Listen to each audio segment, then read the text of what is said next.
And what we're going to do is try to capture your ideas about the future of the entrepreneurial ecosystem, and then maybe put it into Dr. Rob in the next couple of weeks. So it should be very exciting. Matt. Yes. Hello, everybody. I'm gonna hand it over to the panel for a minute and allow everyone to introduce themselves and tell their story. I thought I'd tell a little bit of my own story. So I'm Matt Bauer. I am a partner with the Varnum Law Firm. I grew up in Birmingham, Michigan. I went to the University of Michigan. I got my undergrad degree in theater in 1995.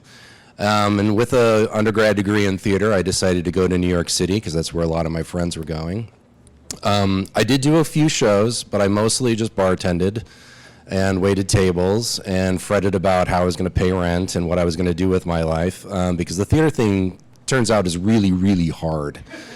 A little bit like being an entrepreneur, I think. So knowing that I didn't quite have the temperament for that, or I guess I should say, I knew I could do something else, and if you can do something else, you probably will do something else, because the theater thing was just a little too daunting. What I started doing is I had an opportunity at that point to move out to San Francisco. Having spent a couple years in New York, someone said, you can make more money, you know, if you temp for law firms. So I temped for a law firm in New York City, doing tobacco litigation at the time was the really hot thing. So I was reading reams and reams of documents looking for specific chemicals, which was important for some reason. But moved out to San Francisco and decided, you know, I did make some pretty good money working as a paralegal. Maybe I'll just keep doing that. So I worked in San Francisco for about a year as a paralegal.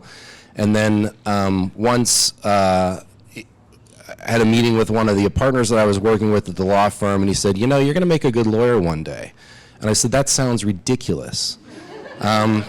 But it planted the seed, and sure enough, I decided to sit for the bar and, take the LSAT, and got into law school back in New York City. I went to Cardozo Law School. My third year of law school started with 9/11, and my job that I had lined up disappeared. So I went through my third year of law school, you know, desperately wondering what I was going to do. But I did eventually get a job after taking the bar in New York. I worked on for a Wall Street litigation, securities litigation law firm. Also pretty daunting. At that time, my wife got a job in Detroit, asked me if I wanted to move back to Michigan. I said, not really. But we did anyway. And ended up back in Birmingham.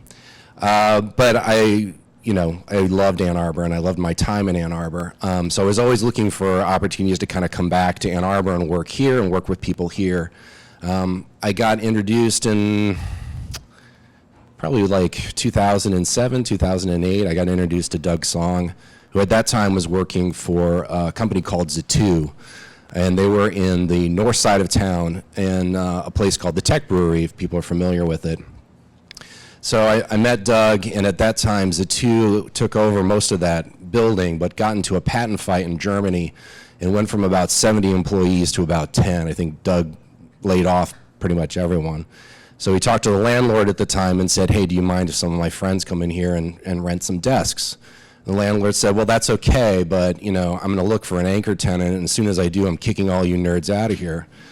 But sure enough, that began sort of the tech brewery, and companies coming together, and people would rent a desk, and Doug asked me if I would come out about once a week and just do office hours, which I did, and met with entrepreneurs.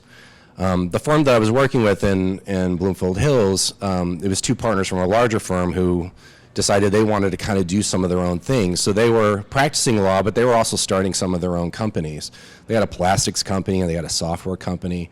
So I really got to know the ropes about, you know, forming companies and doing capital fundraising, you know, sort of through working for them and some of the businesses that they were involved in.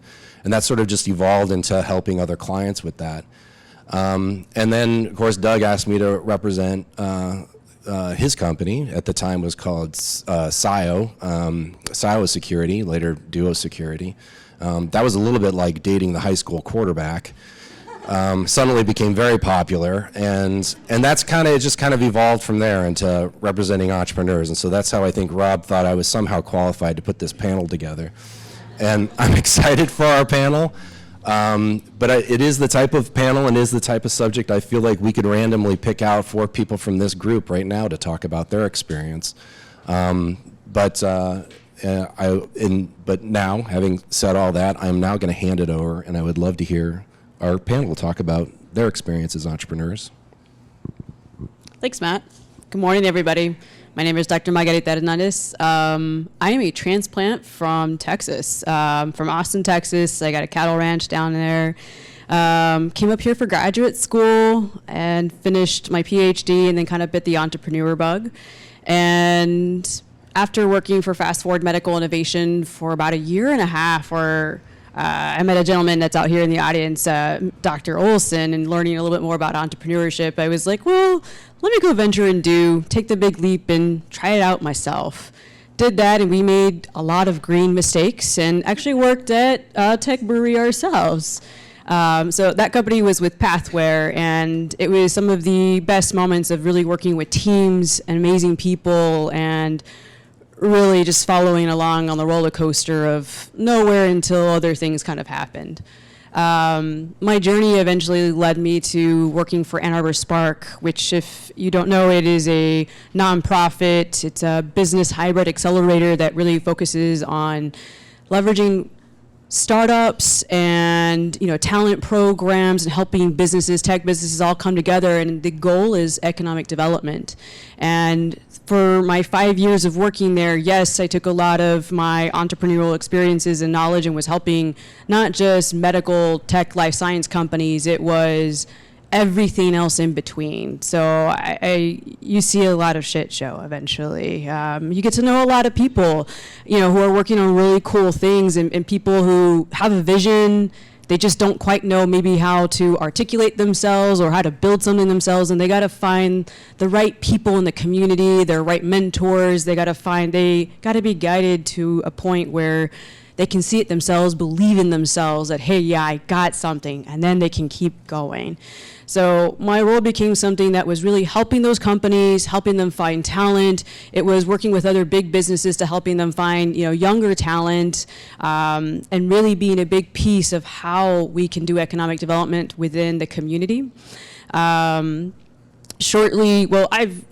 been an entrepreneur myself. I've been part of life science and med tech companies, and many of you know that about me. But I recently took a really big pivot into making a completely different thesis. I have a PhD, yes, so I think about theses like that. And so I also deep sea fish, and I travel the world with my pops, and we go deep sea fish, and we go because we learn about deep sea fishing within communities, and what is deep sea fishing, what does fishing bring back to that village, and how do they live? They use every part of the fish, they make these glues, they live on dirt roads, but water is really important, electricity is really important, and it's not only a problem in our own neighborhoods, but it was something that I was seeing in so many other communities. Wow, this is a very big problem. And it allows people to go to school. It allows people to have homes. It allows elderly to have their normal lives and the comforts that they need. And so I took back a lot of that reflection and was like, I want to go do something in energy. Literally the next day, I want to go do something in energy. And that's exactly what I kind of pivoted within this next role that I am at, which is currently at 4M.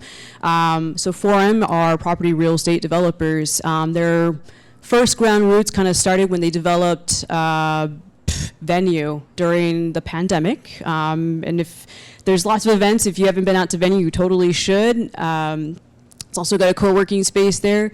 But this next development that they're doing, which is called Southtown, they dug a little bit deeper into the community. They're thinking about how can we build something that is for resilient communities, and that there are 86,000 people who commute into Ann Arbor on a daily basis. And a lot of that is the workforce of our community. And they they just can't afford housing. So what we're building is really kind of an experiment. It's a testament, it's a test bed that is really focused on affordable housing. And we're powering that with renewable assets. And with all of those things kind of combined, it really helps us better understand energy efficiencies. It helps us better understand what are our community needs and that how can we build better programs to make our communities more resilient. And it goes beyond just Ann Arbor. It goes to the greater Washtenaw County, and that includes Ypsi. We're thinking about some of these things. And given my background in entrepreneurship, it also acts as a really great test bed of how can we help entrepreneurs who are working on deep technologies that are focused within energy, whether it be fuel cells, solar panels, geothermal, and circular economy? How do we bring that in as utilizing what we're building as a test bed so that we can figure out what technologies, what types of programs does our community need and expedite those things to make our community stronger much faster? Of course, with that comes these educational apprenticeship opportunities to help train our next future of workforce. It also is an opportunity to kind of help capture venture capitalists who also are trying to find test beds for the technologies that they want. And so ultimately what I'm saying, I am so freaking excited to do something really cool and help change the game, but do something within our community that is something for long term for everybody. Okay, all goody things, all warm fuzzies, okay. Thank you.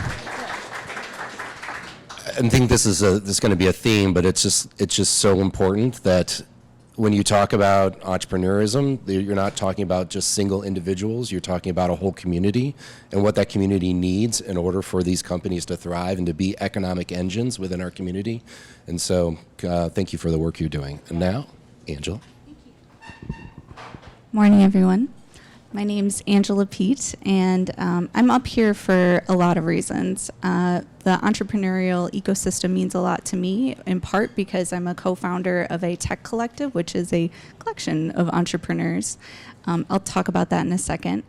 Another reason why I'm here is when I heard that we were going to do this panel, I raised my hand and I said, I would love to be an example of someone in the community that doesn't have a charge or necessarily a title, but shows that you can still add value to this community. And I do that for a lot of different reasons. When I moved up here about 10 years ago, I felt like I fell in love with Ann Arbor. There were a lot of people that I saw had tended to that ecosystem. If it's a garden, right? It's something that takes a lot of people in order to build it up.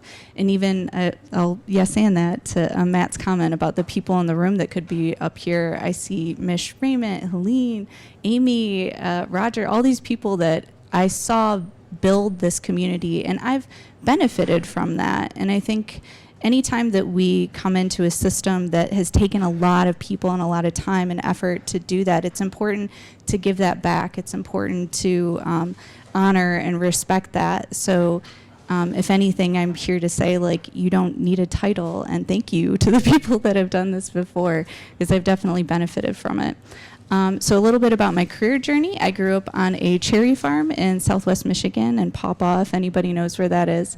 A really interesting way to grow up as well, because my parents were early stage technologists. So when computers were the size of rooms, my dad sold that technology, and my mom was a product manager before that was even a term, really. So we had a lot of new tech in the house. I felt like I also had a lot of benefits from that environment, because so many of my family members were entrepreneurs. I didn't realize like how special, or that quantity that was kind of rare. And since then, I feel like EOS and a couple of other things have really helped me understand, like, oh, that was pretty special. That was pretty cool. My mom's one of 10 kids, and most of those, my aunts and uncles had their own businesses too. So I grew up tied to the earth and tied to the future. I go into undergrad in the state of, or at Kalamazoo College, and I ended up getting my graduate degree at U of M, and they were econ degrees, and then labor relations and human resources, respectively.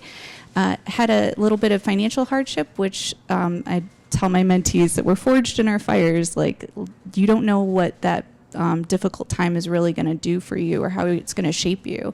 And for me, I ended up getting a lot of scholarships, and I lived abroad 4 different times, and I did some special projects abroad. So really cool space in my life where I got to see a lot of parts of the world. And I think that has really impacted my ability to empathize with people and think differently about certain situations. So I get out of grad school, and I'm like, I don't know what I want to be when I grow up. Like, I don't want to be in HR. I didn't think was going to be the right fit for me, and I realized that like about halfway through the program. So I end up getting into consulting because I think that that's going to help out with just getting variety into my life. So for about 10 years, I was down in Washington, D.C., and I worked at IBM, Booz Allen, and Accenture. I followed mentors to all of those different groups, doing organizational change management for large IT transformations. So really interesting work. Like, if you don't know what that is, if there was a new product or a new process and people needed to know how to use it, be familiar with it, get excited about it. Those were the roles that I had. So I either led teams or was on teams that helped find ways of making adopting and adapting new technology a lot easier, and keeping it something that they weren't always scared of. I feel like there's a lot of emotional therapy that goes into digital transformations. So really awesome experience of watching people change and the study of change. But sometimes I would be like actually training people on this information. And I found out a couple of years ago that I have really high visual spatial, like high 90s visual spatial skills. So I would be doing what language I have now is like user research, and I would see that people were missing a button or something wasn't designed in a way, and it kept people from adopting things. I would also find out like that because I was trying to understand people's language, their hopes, their fears, that we were sometimes spending our time in the wrong space. We were solving symptoms of a larger problem, and if we organized our efforts in a different way, we would actually help out and have an even bigger impact. So for about those 10 years, all except for 2 times, and they didn't always use these words, but I was told to shut up, young woman. Like, it's not in our SOW, like, stay in your lane, a lot of that stuff. So again, when I get on panels, sometimes I'll say, like, follow your frustration. Like, what do you want to see change? And for me, I was like, well, I'm going to make this tech. Like, there's something in my head that I can see that's different, and I want to be able to do that. So I end up in Ann Arbor, and I think I'm going to be here for just a couple of years. And all of a sudden, I'm going to A2 New Tech and going to all these meetups, and I held and funded a product manager meetup for about 2 years.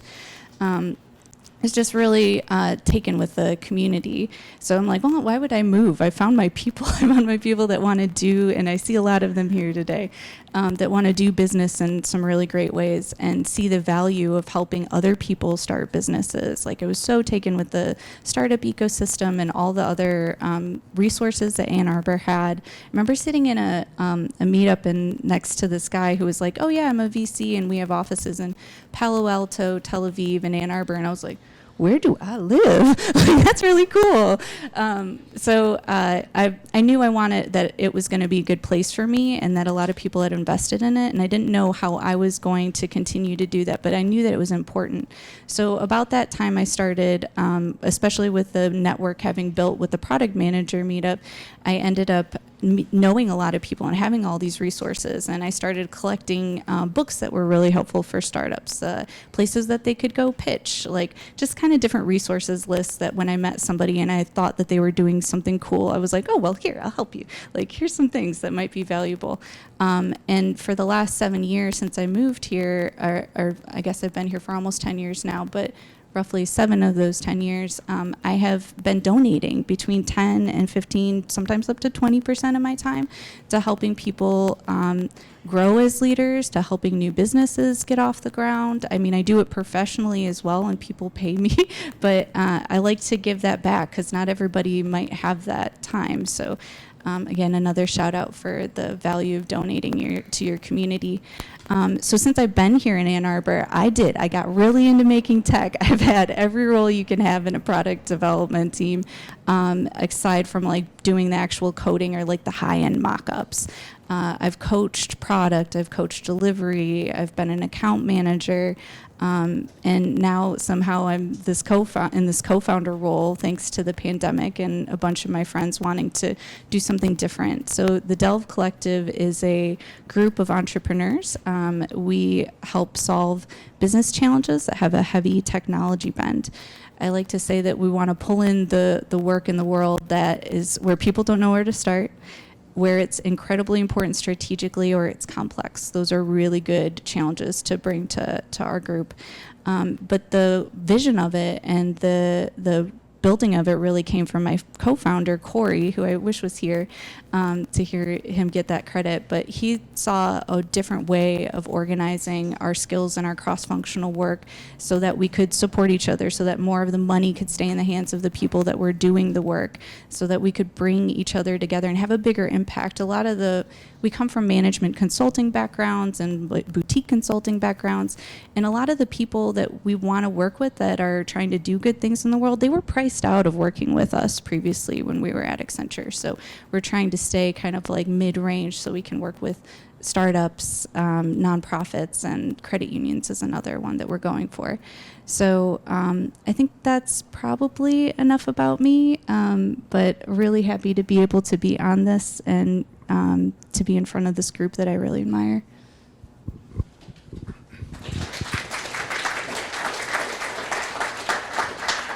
I did want to pick up on something that you mentioned, and part of, I think, being a part of this community is,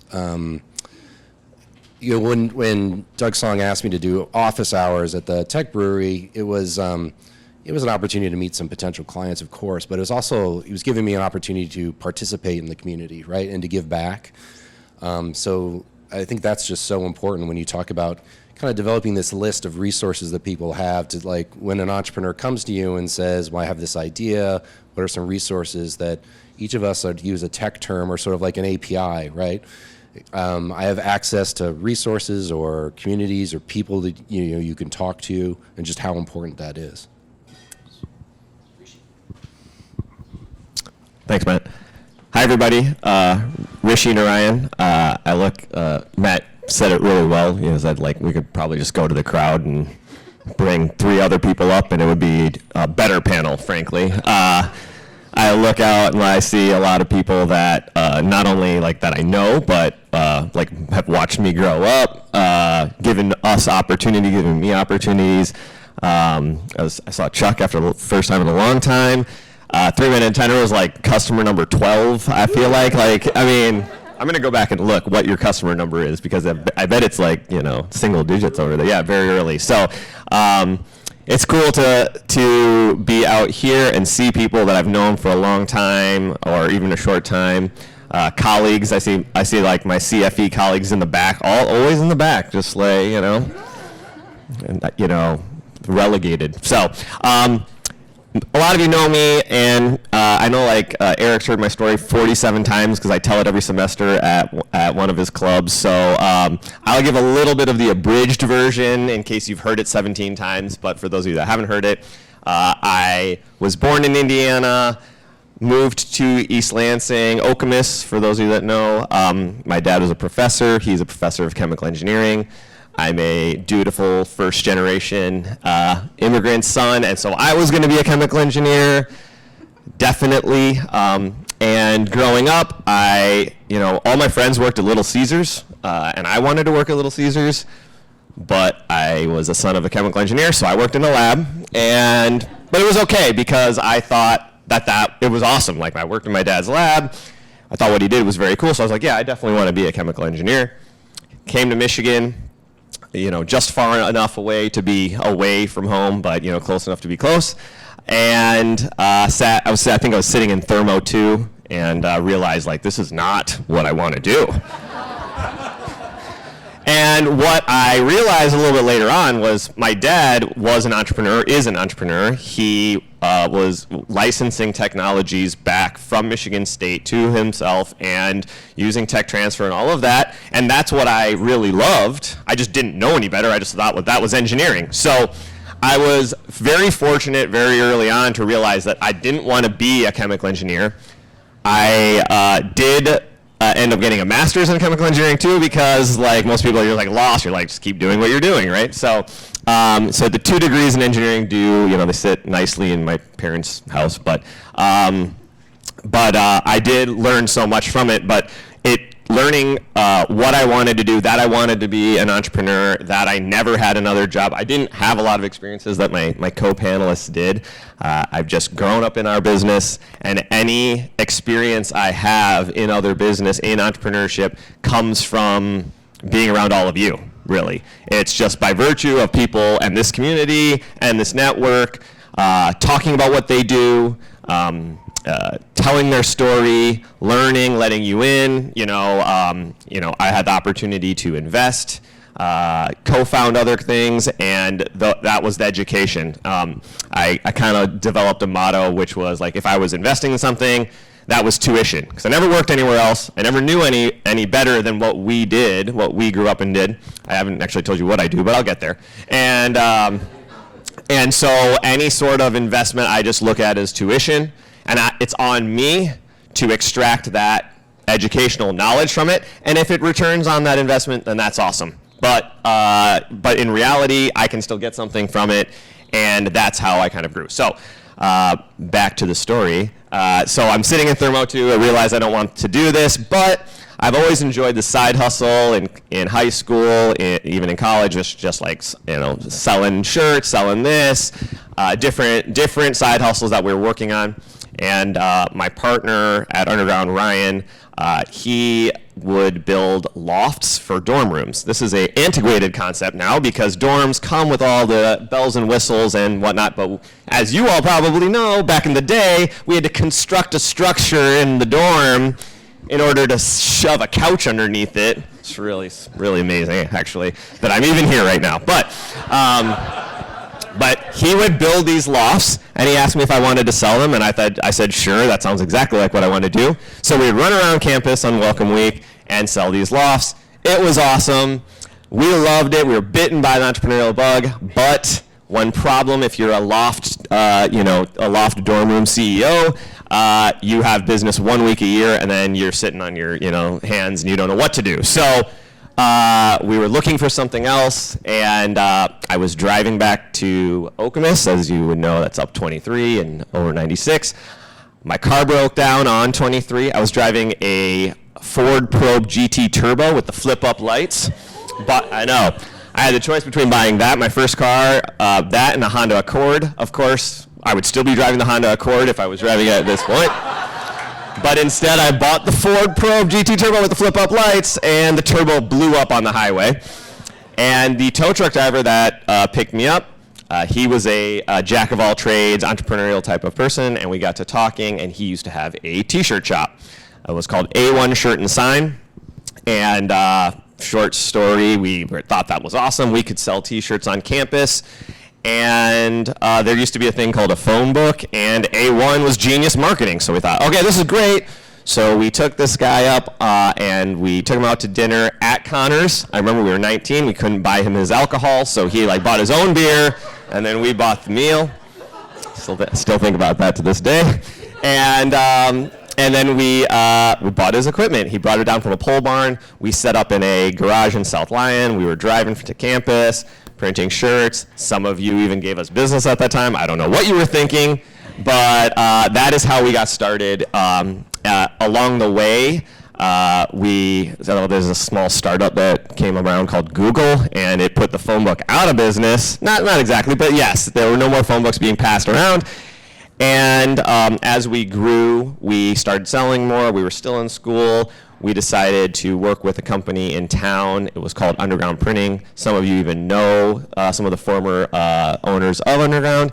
And along the way, we acquired their equipment. And we said, oh, by the way, this name is stupid, A1 Screen Printing. No one knows what that means anymore. They think it's a steak sauce. And so we took their name as well, because we felt like it really embodied our spirit and what we were doing. And fast forward 2+ decades later, 20 some odd years, I won't tell you the exact number, we're still doing what we're doing. A lot of it is rooted in communities. We open up locations in college campuses or small cities throughout the country. We go as far south as Lexington, Kentucky, Chapel Hill, North Carolina. We go as far west as Norman, Oklahoma. We just opened up in Blacksburg, Virginia at Virginia Tech. And we have about 30 some odd, I can't remember the number, 30 plus locations throughout the country. But it's really very community focused because physical locations matter. We're all out here, because we want to be around each other and we want to go to places. And that's a great thing about Ann Arbor. What I like to think about and talk about and work on now is what I used to call real businesses, but what I call affectionately Main Street businesses, right? We're in a town of a lot of science and a lot of academics, which is great, and a lot of tech startup, which is great. But many of us here, we offer a service, we provide a product, and we're in a tourist town when it's all said and done.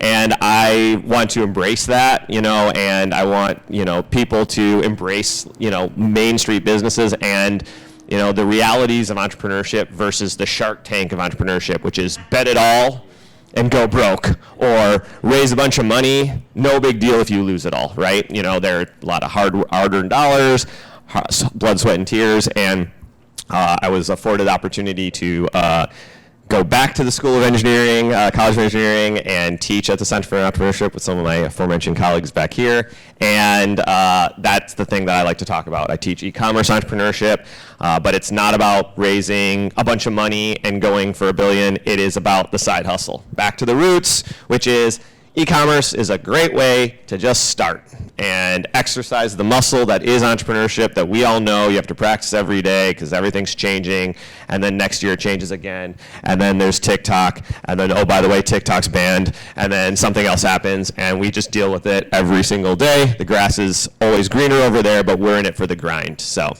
have you written a book yet? No, I'm never going to write a book. That seems like too much work.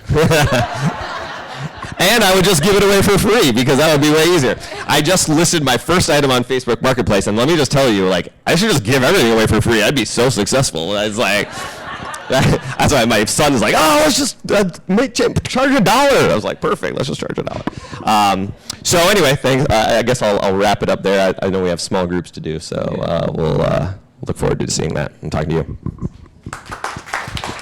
Thank you, Rishi. You want to? Okay.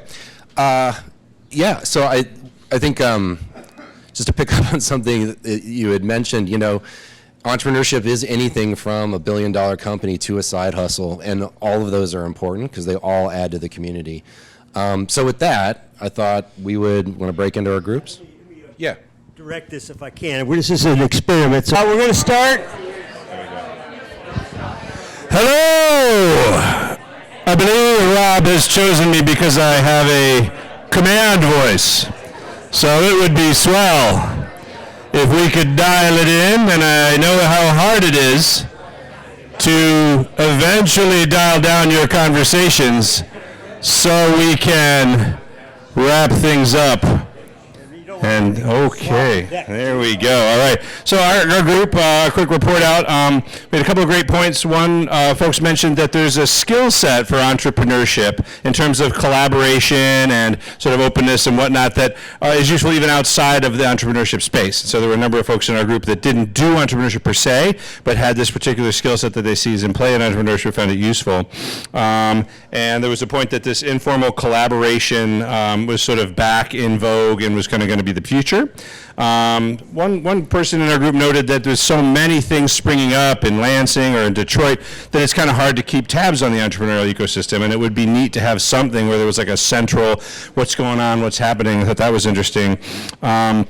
And then we talked a lot about A2 as this special sort of magnetic sort of transplant community, right? That people generally want to come here, that this is a kind of an interesting place to come. They said we could make Ann Arbor even more sticky, right? So that people understand that Great Lakes isn't really a flyover country. It's literally a place to come and to be, that they could improve transportation, housing, childcare, things like that, that makes it even easier and more attractive for talent to stay here. And then when talent stays here, money follows. And a little bit about clean energy as a potential area for future excellence, and another vote for stop calling it the Midwest, call it the Great Lakes region because it's cooler. But those are some of the key points that my group was really pretty clever and said some interesting stuff. So that's the summary from us. All right, thanks, Eric. let's see, Emily, where's Emily? Is she here? They want to report out? She's not here. I don't see her. No, I'm missing? All right, Marilyn, do you want to report out real quick? Just pass the mic back so people have to come up. Our group gave a shout out to you, Dr. Rob, because they felt that this informal collaboration with people was really important. They also talked about the fact that there's a generational difference, that a lot of young people don't want to get together. Yeah, and young people like to get together. I know. But we did talk about affordability and the stickiness of Ann Arbor as well. So that was us. Oh, yeah, okay. From our group, we had, I think, a couple of different themes. We talked about the value of funding sources and the variety that you can get and not understanding what that looks like. So if we can be a gateway from which other entrepreneurs can benefit and value thinking through what that looks like might be important or is important. The other thing that came up is really an interesting thought about closing the digital divide. So that encompasses access to high-speed internet. It encompasses affordable devices that you can actually get onto the internet and the skills that it takes. And that digital divide helps current entrepreneurs and then also helps feed into, I think the other bullet that we had was starting with kids and education.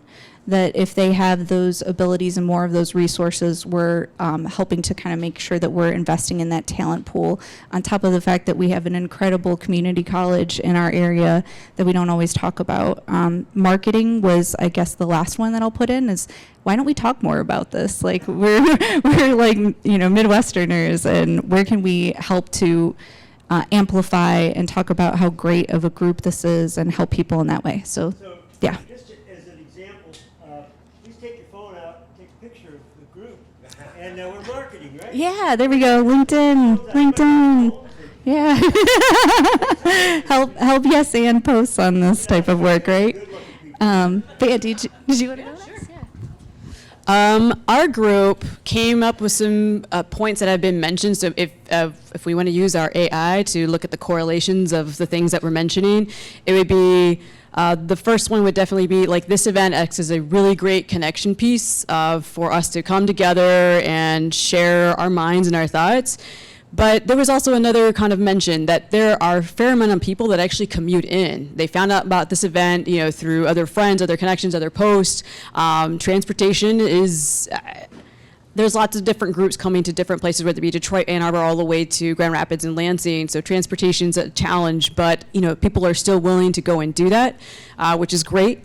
I think there was another point, yes, about venture capital and access to funding is important, especially for community, but I think there was also a mention it was also a mention of mentorship sometimes can go even further. Yes, capital is important, but mentorship to having a strong team to help you kind of navigate or get onto the knocking on the right doors is also an integral piece to making sure that you continue that momentum. Anybody else? All right. So our group, not just what could build on the ecosystem, we talked about the existing ecosystem that's here, which has been built over many, many decades and is pretty incredible and makes Ann Arbor that special place. I think one of the biggest things that all of us agreed on is that everybody in Ann Arbor seems to want to help everybody else that's in Ann Arbor. So you come to an event like this and all of us want to help each other get better, bring our expertise, saying, oh, you do that, you need to meet this person. This is who's going to help you build your business, scale your idea. It's also an area where so many people have come up with new ideas. And a lot of that, I think, is out of the university. Everybody's coming up with new entrepreneurial ideas every day, and coming to events like this allows you to actualize those ideas that you have. Other places, it's not necessarily like that. It's a grind. It is competition. We don't want to help them. We want to do what we want to do. This is a different place. I'm out of the Birmingham area. Metro Detroit has a little more of that going on, certainly downtown Detroit a little more, but you come here and it is a different feeling altogether. But one thing we talked about, or actually we didn't really get to, but what could build on the existing ecosystem is keeping talent here. Because just like the panelists said, you came to the university here, didn't necessarily grow up here, came to the university, moved away, and came back for a certain reason. But there's a lot of talent graduating from U of M that does not stay here. They go to New York, Boston, California, around the world, or Chicago. They don't stay here, and so we lose the talent and we lose that ecosystem.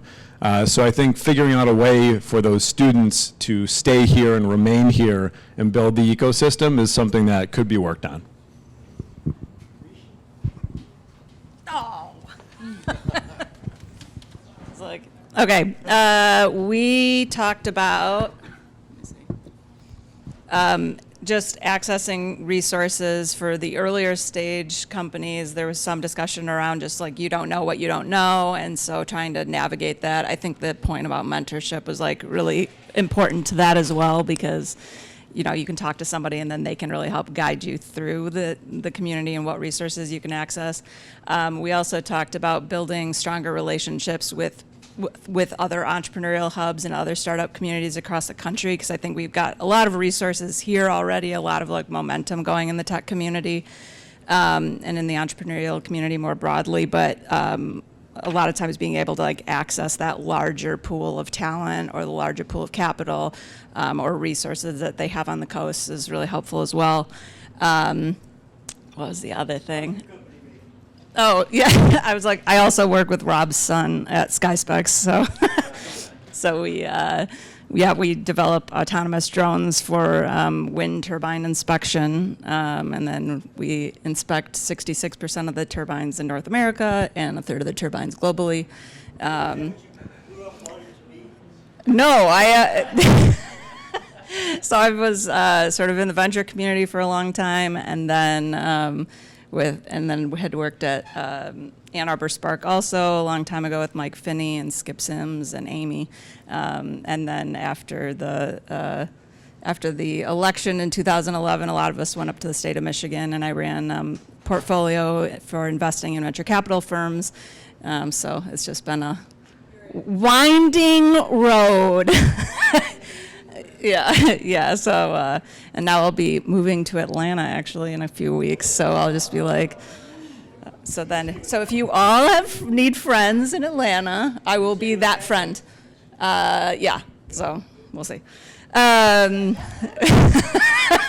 was like, yeah. I was like, no.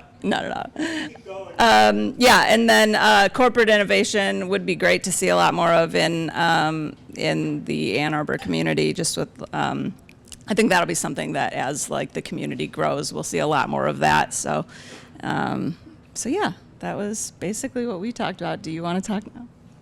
You sure? All right, so a few good ideas from our small group.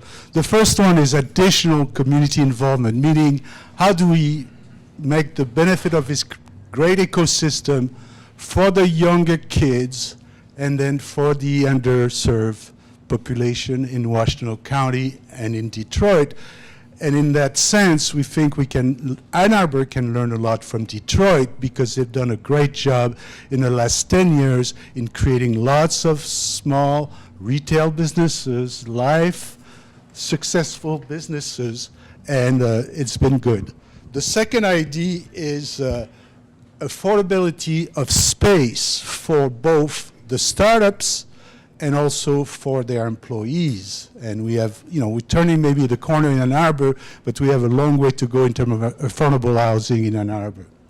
And the last idea is sustainable mobility, less vans in our streets in Ann Arbor, crowding the bicycle lanes, more e-cargo bikes, and more mobility towards Detroit also with, rail every day, every hour.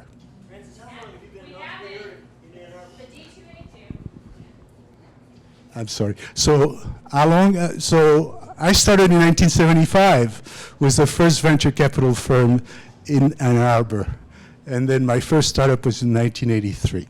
That was a lemonade stand, right? That's right, a big lemonade stand, the $1 billion that you went another route for.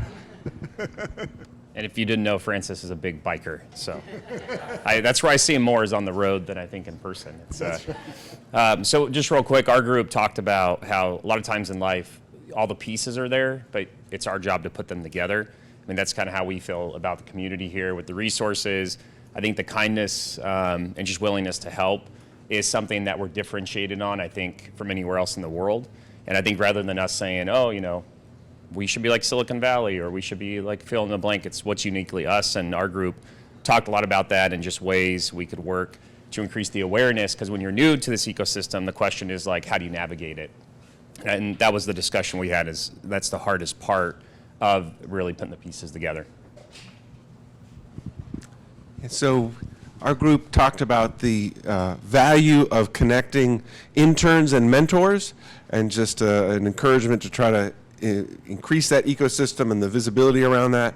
Had some people that were new to the area, and so finding places, finding meetups like this was sort of a need, and talked about some of the other opportunities, like the New Enterprise Forum is a good way to connect with entrepreneurs, and also even just University of Michigan. I mean, if you grew up here, it may be kind of too close to not realize it, but you can attend almost any lecture at U of M, right? If there's an area you're interested in, you can get on a mailing list from that department, and they bring in speakers from all over the world, and those are almost always open to people to come and attend it, and it's a really great way to get connected and to learn about new things. And then finally, just to second some of the things that the panelists talked about, to volunteer and to engage with other groups, and to give your time is a great way to get connected with things. So. Bob, you also a long time. How long, many years you been in Ann Arbor? Oh, I came here in 1981 and have been involved in probably 7 or 8 startups over that time. You came here for 2 years, right? Pardon? Like Amanda, you came here for 2 years. Yeah. You didn't stay. Yep.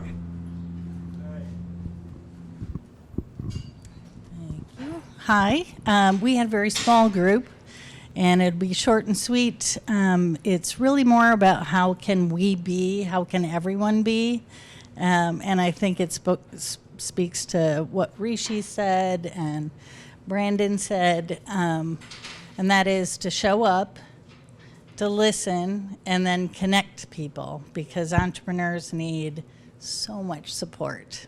They might need accountants, they might need bankers, they might need space. So that's show up, listen, connect. Yeah, excellent. And our small group very much was similar, building on that theme of being able to connect people with the other skill sets that you might need. Sometimes you don't even know what you need, right? You don't know what you don't know. And that was the one challenge that our small group felt we had, was just finding out, what is it I need, and how do I find these people?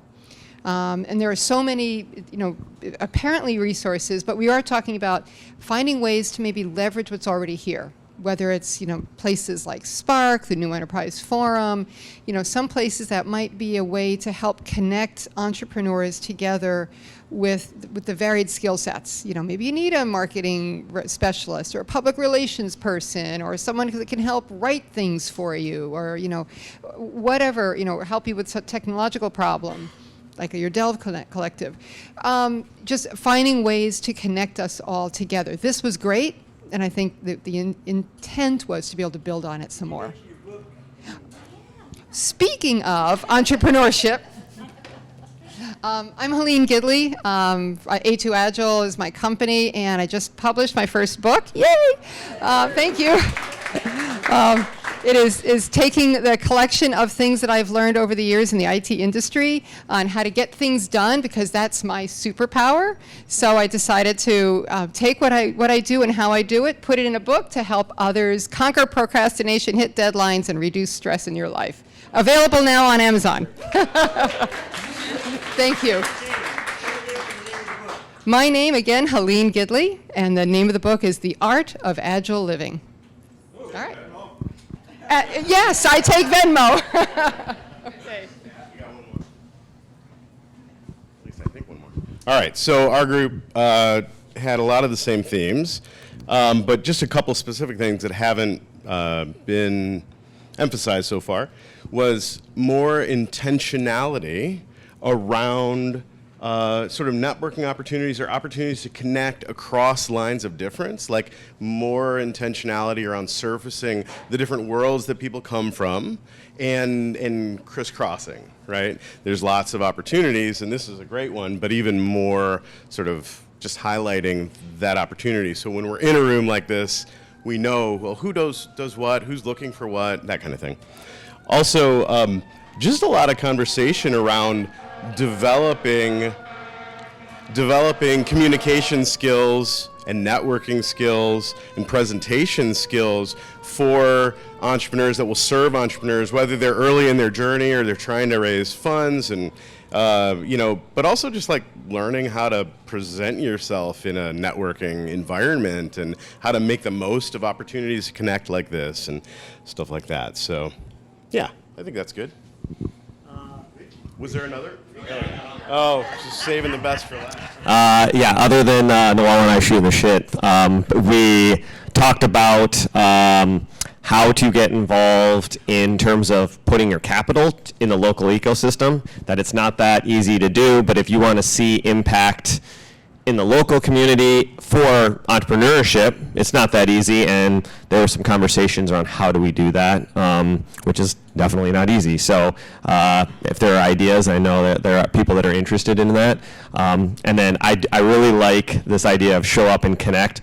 You know, networking for me has always sounded very like calculated and cold, a necessity but cold. But this idea of like show up and connect is just a really nice way to say it. So I really like that. Nice work. So let's give all those folks a hand for how do you like this model where you break into small groups? Raise your hand if you really think we should do this. All right, good. Yeah, good. We should do that more often, because if you just do it spontaneously, it's a little hard to get started. This has been great. Thank you so much. I want to make a couple of quick announcements. I just want to add to the ideas here. I think people don't know about money. And I know I've been in this world of entrepreneurship for about 25 years. Actually, I went to some of these events even 40 years ago, like New Enterprise Forum. I don't know how long that's been going on. But I didn't know diddly squat about money. And I still don't really understand it, but I think getting together with a banker. Now let me get this. Mike Cole, where's Mike? Mike, come on, Mike. Mike, come on up, even though your glory days are over.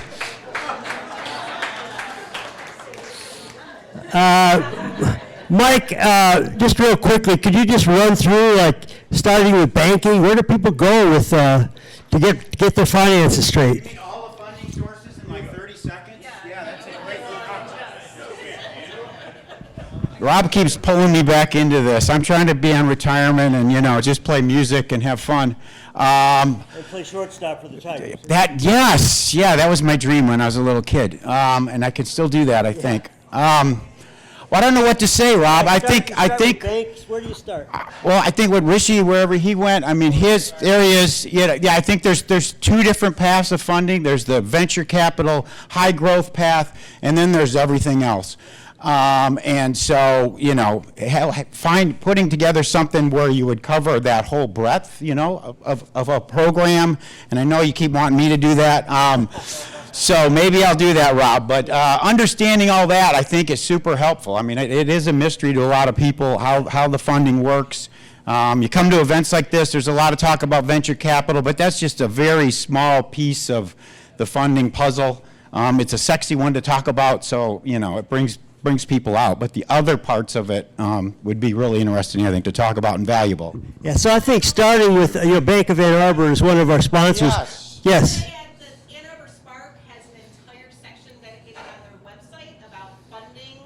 Oh, great. Resources, and it's essentially like a 101 on how to... That goes along with a theme of, like, take advantage of what we already have. Yeah. Yes. Yeah, I mean, Understanding that more. EOS has a bunch of stuff for free on, you could do your own program in a way if you want to start that way.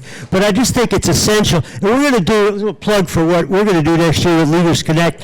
we're spreading LeadersConnect out a little bit more from just for this event, and one of the first things we're going to do is a leadership lunch and learn, which will be once a month starting in probably September, and each of the sponsors is going to take a week, a session to talk about, like Matt's going to talk about law, and Chris is going to talk about, how do you use accountants and CPAs, and what's the right model about getting started and keeping going, holding on to your money.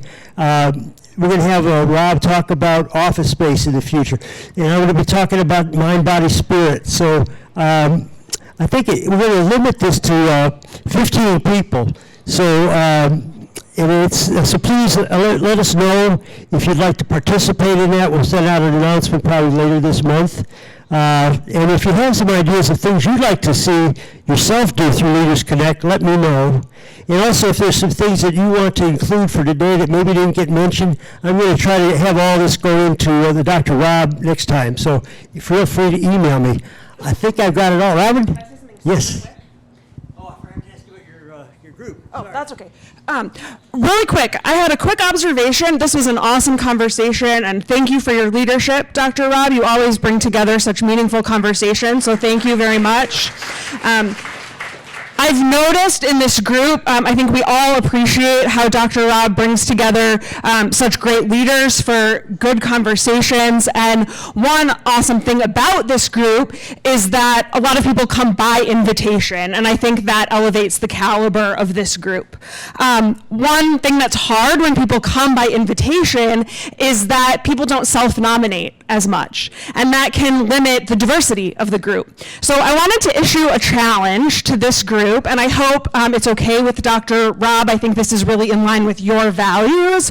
I wanted to issue a challenge to this group that you look around in your own world for somebody who would add diversity to this group, in particular, a person of color in your world, because this is a really white room today. And so I issue a challenge to you to look for a leader of color to nominate to Dr. Rob. This is a group that's by invitation, but look for a person of color in your world who is a leader that would match the caliber of this group and nominate them for inclusion at our future events so that we could add to the cross-pollination of ideas, to the diversity of our community, and elevate even further the amazing ideas that we bring into this community and into our conversations. Thank you. Robin is, one thing we haven't talked about is family businesses and the importance of family businesses. She's second generation with Journeys, and she's booking my wife and I, if we could get away from our responsibilities for a week, a trip through Panama. We talked about Costa Rica. She said, hey, Panama's really hot right now, and not hot, but it's a hot space to go. And so she's put together a special program, and it's going to be accommodating my walker and my eye problem. So, by the way, thank you for asking about my eye problem. I had an operation a couple months ago for glaucoma, and it seems to be improving, but glare is hard. So, thank you for asking. But Robin, I would contact her. The Journeys puts out really special trips. I mean, they know people on the ground all over the world. One of the first to do, what would you call it? What was your parents' tagline on it? Yeah, our tagline is Adventure Deeper. And we do trips in 70 destinations all around the world for individuals, couples, families, and also for organizations. So happy to talk to all of you about it. And there's, I think that idea of family businesses are a little bit underground, and so we want to be sure that there's a lot of hidden gems in this town that don't necessarily do business in this town. For example, I work with Piano Adventures. Anybody heard of Piano Adventures? Okay, they're the world's, yeah. Okay, yeah, you may have done. And they're the world's largest publisher of music for music teachers. So many music students have used their books, but have you ever heard of them? No. They're well known in Asia, they're well known in Canada. So there's many of those kind of hidden gems, and I think let me know about them because it'd be great to feature them in, and they hire, they're looking for people. So good wrap up, Matt. We'll be back in August for a big party at Eric Fritz's house. I will let you know about the schedule sometime soon. Stay around, enjoy. And I would ask one more thing. My mother-in-law, who many of you have met or talked about, she's 102, and she fell 3 weeks ago, and has been in recovery. So send good wishes, prayers, or whatever to her. She's at that point in life where she doesn't know whether she really wants to go through another physical therapy sessions and all that. So she's trying to figure out what's her future. 102 is tough. You think, oh, let's lift to 100, but it's not easy getting there. And then being there is really hard. There's a lot of challenges. So eat your milkshakes. Don't worry too much about that extra couple of months that life will, that food might bring you. I don't know about that. We should ask the doctors. When I get a Dairy Queen, that's how I think. All right, so let's wrap up. Thank you, Mandy, again. Thank you, Bill. Thank you all, panel.